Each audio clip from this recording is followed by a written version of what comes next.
Hello viewers, welcome to my channel मोएर साथे रान्ना बान्ना। आज के शेयर करब पेঁয়াজ रसुन छाड़ा सम्पूर्ण निरामिष पद्धतिते ओलकपिर दम। जेकोनो निरामिष दिनेई खेते पारबेन।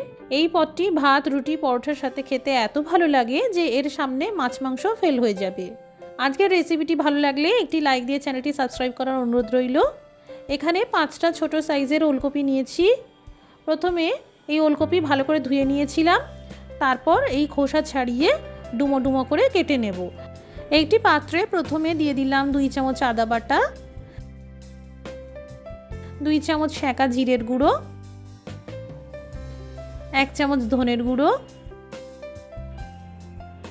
সামান্য গরম মশলার গুঁড়ো, সামান্য লাল লঙ্কার গুঁড়ো, লবণ আর হলুদ গুঁড়ো। সামান্য গরম জল দিয়ে পেস্ট তৈরি করে নিলাম। এইভাবে 5 মিনিট ভিজিয়ে রেখে দেব।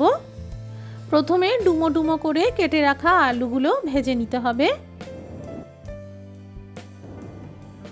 আলু ভাজার সাথে সাথেই ভেজে নেব ওলকপির পিসগুলোকেও। সামান্য লবণ আর হলুদ গুঁড়ো মাখিয়ে নিয়ে ভেজে নিলাম। এবার কম আঁচে ঢেকে 2 মিনিট রেখে দেব। এতে ওলকপির পিসগুলো নরম হয়ে যাবে আর সামান্য সিদ্ধও হয়ে যাবে। আলু আর ওলকপি ভেজে নেওয়ার পর এবার অবশিষ্ট তেলে দিয়ে দিলাম জিরে ফোড়ন আর একটা তেজপাতা, শুকনো লঙ্কা। এবার এই ভিজিয়ে রাখা মশলার পেস্ট দিয়ে দিলাম। মশলা যে পাত্রে ছিল সেই পাত্র ধোয়া জলটাও দিয়ে দিলাম। এবার ভালো করে ভেজে নিতে হবে যাতে চারদিক থেকে তেল বেরিয়ে আসে। এবার এই ভাজা আলু আর ওলকপির পিসগুলো দিয়ে দিলাম আর ভালো করে মশলার সাথে মাখিয়ে নেব। দিয়ে দিলাম কুচানো টমেটো। এখানে আমি 2টি বড় সাইজের টমেটো ব্যবহার করেছি। যদি আপনারা টমেটো পিউরি দিয়ে রান্নাটা করতে চান তাহলে রান্নার প্রথমেই মশলার সাথেই এই টমেটো পিউরি কষিয়ে নিতে হবে, নাহলে টমেটোর কাঁচা ভাবটা থেকে যাবে। টমেটোর পিসগুলো অনেকটাই সফট হয়ে গেছে। এবার দিয়ে দিলাম 1 থেকে 1.5 গ্লাস মতন গরম জল। এই রান্নাটা আমি ঝোল রেখেই করি, তাই এতটাই জল দিলাম। স্বাদ মতো লবণ দিয়ে দিলাম। এবার কম আঁচ করে ঢেকে সবজি সিদ্ধ করে নেব। এদিকে একটা মিক্সিতে 2 চামচ নারকেল কোড়া নিয়েছি আর 1 চামচ মৌরি দিয়ে দিলাম।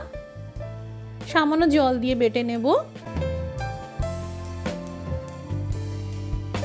এদিকে সবজি সিদ্ধ হয়ে গেছে। এবার এই মৌরি আর নারকেল বাটা দিয়ে দিলাম।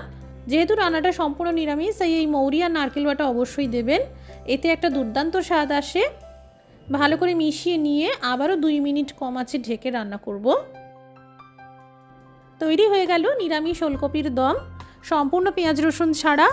আজকের এই রেসিপিটি ভালো লাগলে প্লিজ শেয়ার করে দেবেন। সবাই ভালো থাকুন, সুস্থ থাকুন। Thank you for watching.